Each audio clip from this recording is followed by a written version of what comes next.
शिवांगी सिंह 1 महीने से लापता है, लेकिन सरकार इसको लेकर कोई भी चर्चा नहीं कर रही है। फिर यही खबर देखते देखते फेक करार दी गई, खंडन आ गया, सरकार ने भी कह दिया कि ऐसा कुछ नहीं है, लेकिन सवाल खत्म नहीं होते। अब 1 महीना गुजर चुका है। सोशल मीडिया फिर सवाल पूछ रहा है, अगर पाकिस्तान ने नहीं पकड़ा तो 6 मई के बाद से पायलट शिवांगी सिंह कहां है? टेक्नोलॉजी में बहुत आगे है, लेकिन एक सच्चाई ये भी है कि चाइना जो अपने पास फर्स्ट हैंड जो चीज बनाता है, उसके सेकंड कॉपी को या थर्ड कॉपी को दूसरे देशों को बेचता है।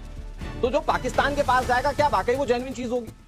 हमने पाकिस्तान के रिटेलिएट का इंतजार क्यों किया? और पाकिस्तान ने जब रिटेलिएट कर दिया तो यानी कि फिर हम जो है इस खेल को बराबर करने पे क्यों लग गए? तो कुल मिलाकर मनोवैज्ञानिक तौर पर भारतीय जनता पर, भारतीय उन लोगों पर जो ये समझ रहे थे कि हम दुनिया को 2 घंटे में फतह कर सकते हैं, वो अपने अपनी माओ को और अपने अपने लोगों को क्या जवाब देते घूमेंगे? भारतीय पायलट शिवांगी सिंह को आसमान खा गया या जमीन निगल गई? भारतीय अवाम अपनी हुकूमत से सवाल पूछने लगी। शिवांगी सिंह 6 मई के बाद पुरस्कार तौर पर गायब है। भारतीय हुकूमत ने भी चुप का रोज़ा रखा हुआ है।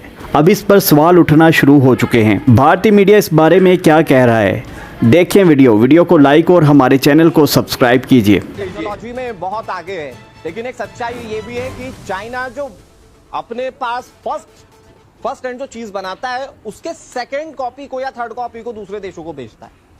तो जो पाकिस्तान के पास जाएगा, क्या वाकई वो जेन्युइन चीज होगी? क्या वो वाकई भारत के खिलाफ इस्तेमाल कर पाएगा पाकिस्तान? पाकिस्तान को दोनों ने कहा कि हम आपको 50% में देंगे, आप बहुत अच्छे हैं इसलिए आपको 50% रेट पे देंगे, तो ताकि भारत की मुश्किलें बढ़े। और वो 50% में अगर देंगे तो आपकी बात में दम है कि उसकी गुणवत्ता क्या होगी। लेकिन आज की तारीख में इस साउथ एशिया में it is advantage China and Pakistan, और इसको हमने बहुत गहराई से संजीदगी से सोचना पड़ेगा। ठीक है दिनेश रैन सर, बहुत जल्दी से सर, फिर भारत का काउंटर पार्ट क्या हो सकता है अगर स्टेल्थ फाइटर जेट की टेक्नोलॉजी पाकिस्तान के पास आती है तो? और हम मेड इन इंडिया की तरफ भी बढ़ रहे हैं सर, हम खुद अपने हथियार तैयार कर रहे हैं।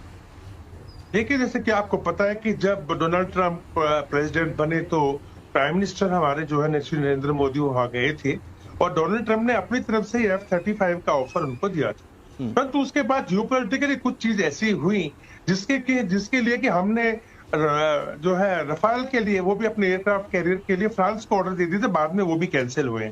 लेटेस्ट सिचुएशन ये कहती है कि जो अभी अजीत डोभाल साहब रशिया में गए थे, तो वहां पर जाने के बाद में रशिया के जो सुखोई 57 है, उनके साथ में डील हुई है। 4 एयरक्राफ्ट फुली लोडेड आए हैं, प्लस एक जो है एक एयरक्राफ्ट जो है वो सैंपलिंग के तौर पे नासिक में उतारा गया है।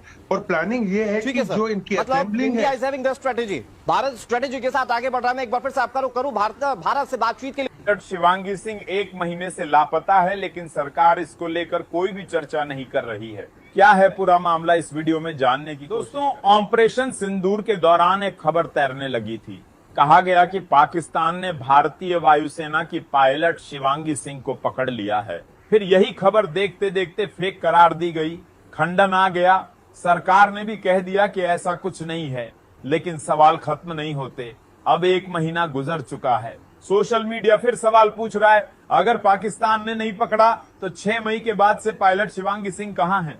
यह सवाल उस वक्त और गूंजने लगा है जब CDS अनिल चौहान ने इशारों में माना है कि कुछ फाइटर प्लेन का नुकसान हमें हुआ है, यानी नुकसान हुआ है, लेकिन कितना, ये अब भी सवाल बना हुआ है। अब जरा पीछे चलते हैं। पहलगाम की घटना के 2 हफ्ते बाद भारतीय सेना ने ऑपरेशन सिंदूर चलाया। आतंकियों के ठिकानों को निशाना बनाया गया। कहा गया कि सैकड़ों आतंकवादी मारे गए। उधर से भी जवाबी कार्रवाई शुरू हुई। पाकिस्तान ने दावा कर दिया कि उसने कई भारतीय विमान गिराए। इसी बीच यह भी खबर आई, पायलट शिवांगी सिंह पाकिस्तान की गिरफ्त में है। फिर कहा गया, नहीं यह तो फेक न्यूज है। लेकिन दिन गुजर गए, हफ्ते बीत गए, अब फिर से वही सवाल, अगर यह फेक था तो 6 मई के बाद से शिवांगी सिंह सामने क्यों नहीं आई? क्यों सोशल मीडिया पर लोग अब तक पूछ रहे हैं, अगर वे सुरक्षित हैं तो सामने क्यों नहीं आ रही? या अगर वाकई कुछ हुआ है तो सरकार साफ साफ क्यों नहीं बताती? दोस्तों, यह सवाल केवल किसी एक पायलट का नहीं है, यह सवाल है जवाबदेही का। क्या हमें जानने का हक नहीं बनता? क्या सेना के नाम पर हर सवाल को राष्ट्रवाद की चादर में ढक देना सही है? सोशल मीडिया कह रहा है शिवांगी सिंह को सामने आना चाहिए। अगर वो पाकिस्तान के कब्जे में हैं तो उन्हें वापस लाने की कोशिश होनी चाहिए। अगर नहीं है तो उनकी सलामती की तस्वीर सामने आनी चाहिए। सवाल पूछना जरूरी है ताकि अफवाहों की जगह सच टिक सके, क्योंकि जब तक सच नहीं आता अंधेरे में शक पलता है और सच का काम है अंधेरे को मिटाना। सोशल मीडिया पर एक पोस्ट तेजी से फैल रही है। लिखा है कि भारतीय वायुसेना की स्क्वाड्रन लीडर शिवांगी सिंह पाकिस्तान के कब्जे में हैं। कई दिनों से इस तरह की खबर। रॉयटर्स को इंटरव्यू देते हुए सीडीएस जनरल चौहान ने कहा है कि 7 तारीख को शुरुआती फेज में कुछ नुकसान हुए, लेकिन गिनती वो मायने नहीं रखती। जरूरी ये था कि वो नुकसान क्यों हुआ और फिर हमने क्या किया। तो हमने टैक्टिक्स में सुधार किया और 7 और 8 मई को फिर से ऑपरेशन किया और 10 तारीख को बड़ी संख्या में अंदर घुसे, पाकिस्तान के एयर डिफेंस को पार किया और बिना किसी रोक टोक के गहरे स्ट्राइक किए। रॉयटर्स का जवाब ब्लूमबर्ग के जवाब से कुछ अलग है। अब सवाल है कि उन 2 दिनों में क्या हुआ, जब जेट गिरा तब क्या हुआ, इसका भी अलग से जवाब मांगा जाएगा। रक्षा विषयों के जानकार सुशांत सिंह ने एक्स पर लिखा है, सीडीएस के इंटरव्यू के अनुसार भारत की वायुसेना ने 2 दिनों तक उड़ान नहीं भरी। क्या वे रफाल की बात कर रहे हैं, यह क्लियर नहीं है। रॉयटर्स अब ब्लूमबर्ग का इंटरव्यू का हिस्सा वायरल है, एक्स पर खूब शेयर किया जा रहा है। रक्षा प्रमुख सिंगापुर में यह इंटरव्यू दे रहे हैं, शंगरीला डायलॉग में बोलने के लिए गए हैं। रक्षा मामलों को कवर करने वाले खांटी पत्रकार इस पर टिप्पणी कर रहे हैं। खांटी शब्द का इस्तेमाल हमने इसलिए किया क्योंकि इन्हें पता होता है कि ऐसे कबूलनामे का क्या मतलब होता है।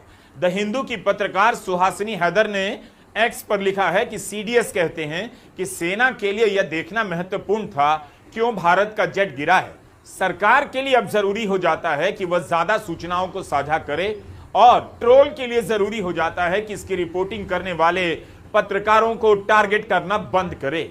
सुहासिनी हैदर द हिंदू की पत्रकार हैं।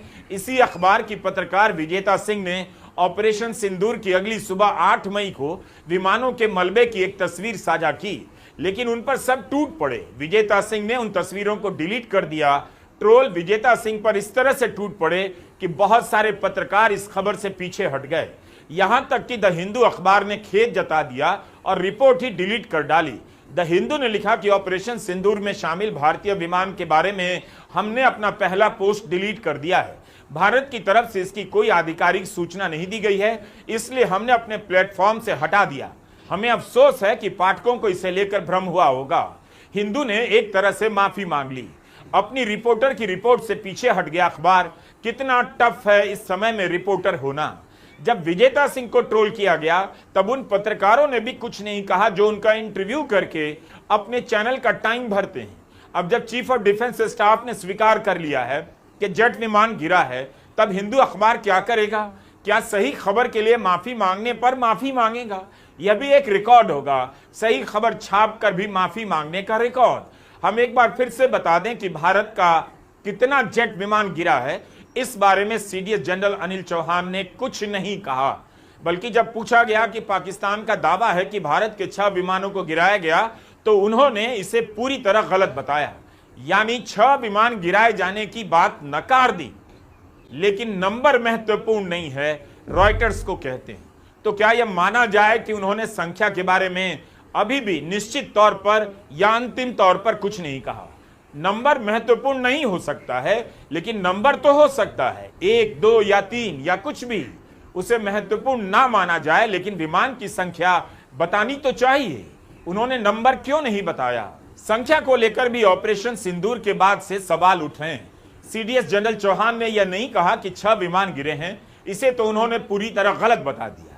क्या उन्होंने एक जेट विमान के गिराए जाने को स्वीकार किया? यह भी साफ नहीं। केवल इतना कहा कि जेट गिरा है, कितना गिरा है पता नहीं। यह सवाल इसलिए कर रहा हूं कि 30 मई को पत्रकार आदेश रावल के पॉडकास्ट में बीजेपी के सांसद सुब्रमण्यम स्वामी ने कह दिया 5 फाइटर प्लेन गिराए गए। उनसे पूछा गया, नेता प्रतिपक्ष राहुल गांधी ने कहा है कि हमारे विमान गिरे हैं, इस पर आप क्या कहेंगे? जवाब में स्वामी कहते हैं 5 विमान गिरे हैं। चीन के विमान के इस्तेमाल से पाकिस्तान ने भारत के विमान गिराए हैं। वे चीन के विमान की तारीफ करते हैं। रफाल को लेकर भी स्वामी कहते हैं हमारे देश के लिए पर्याप्त नहीं, उसमें भ्रष्टाचार हुआ, अलग बात है। प्रधानमंत्री मोदी के रहते उस पर जांच नहीं हो सकती। लेकिन सीडीएस जनरल चौहान ने स्वीकार तो कर लिया कि विमान गिरा है। कितना विमान गिरा है यह साफ नहीं, कौन सा विमान गिरा है यह भी साफ नहीं। वायुसेना के प्रमुख ने एक भी प्रोजेक्ट के समय पर पूरे नहीं होने का बयान यूं ही नहीं दिया होगा। कुछ तो है जो धीरे धीरे छनकर बाहर आ रहा है, कुछ इधर से कुछ उधर से निकल रहा है। खैर, स्वामी के पहले तेलंगाना के मुख्यमंत्री रेवंत रेड्डी ने रफाल विमान का नाम लेकर सवाल उठा दिया था, लेकिन मीडिया इस खबर को हाथ लगाने से बचता रहा। उनका बयान जरूर छपा होगा, लेकिन किसी ने भी उनकी बात को लेकर तूल नहीं दी। इस संबंध में राहुल गांधी ने पहली बार 17 मई को ट्वीट किया। विदेश मंत्री एस जयशंकर ने बयान दिया कि ऑपरेशन सिंदूर शुरू होने पर पाकिस्तान को सूचना दे दी गई थी कि यह सैन्य कार्रवाई है। उनके इस दावे पर सवाल उठाते हुए राहुल ने ट्वीट किया कि हमारे हमले की शुरुआत पर पाकिस्तान को उसकी जानकारी देना एक अपराध था। विदेश मंत्री ने सार्वजनिक रूप से यह माना है कि भारत सरकार ने ऐसा किया। राहुल ने सवाल करते हुए पूछा कि इसकी अनुमति किसने दी, इस वजह से वायुसेना को कितने विमानों का नुकसान हुआ। बाद में जयशंकर ने इसका खंडन किया और कहा कि सूचना हमले के आधे घंटे बाद दी गई, लेकिन कौन सा विमान गिरा, कितने विमान गिरे, इसका जवाब नहीं आया। चर्चा रफाल को लेकर हो रही है। विमान गिराए जाने की चर्चाएं और खबरें जब तब यहां वहां से आ जा रही हैं। ब्लूमबर्ग की पत्रकार हसलिंदा अमीन ने रफाल का नाम लेकर सवाल नहीं पूछा, जेट का लेकर पूछा तो जेट को लेकर ही जवाब आया। इसके लिए उनके बयान पर हंगामा तो है, लेकिन अभी बहुत कुछ साफ होना बाकी है। जिस तरह से सीडीएस जनरल चौहान ने साफ साफ कहा कि 6 विमान गिराए जाने की बात पूरी तरह गलत है।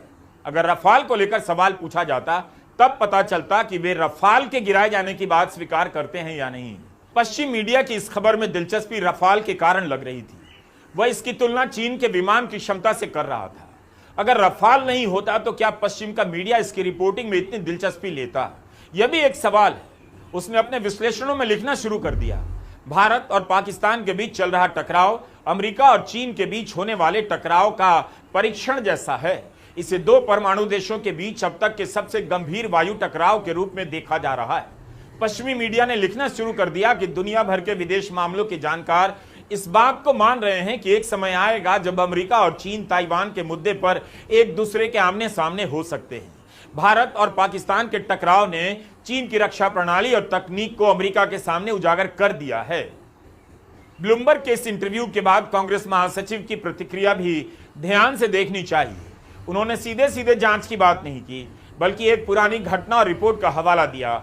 आप गौर से समझिए कि इस मामले में विपक्ष और सरकार किस भाषा में बात कर रहे हैं और किस बात पर चुप हो जा रहे हैं। जयराम रमेश लिखते हैं कि 29 जुलाई 1999 को करगिल युद्ध समाप्त होने के महज 3 दिन बाद वाजपेयी सरकार ने देश के सामरिक मामलों के विशेषज्ञ के सुब्रमण्यम की अध्यक्षता में करगिल समीक्षा समिति गठित की, जिनके पुत्र आज भारत के विदेश मंत्री हैं। इस समिति ने 5 महीने बाद अपनी विस्तृत रिपोर्ट सौंपी। यह रिपोर्ट, जिसका शीर्षक था फ्रॉम सरप्राइज टू रेकनिंग, इस रिपोर्ट को आवश्यक संशोधनों के बाद 23 फरवरी 2000 को संसद के दोनों सदनों के पटल पर रखी गई थी। क्या मोदी सरकार अब सिंगापुर में चीफ ऑफ डिफेंस स्टाफ द्वारा किए गए खुलासे के मद्देनजर वैसा ही कोई कदम उठाएगी? सवाल तो सही है कि अब जब रक्षा प्रमुख ने स्वीकार कर लिया कि जेट गिरा है और गलतियों को ठीक कर 2 दिन बाद पूरी ताकत से हमला किया गया, तो इसका जवाब आना चाहिए कौन सा जेट गिरा, जब कमियों को ठीक किया गया उन 2 दिनों में क्या हुआ।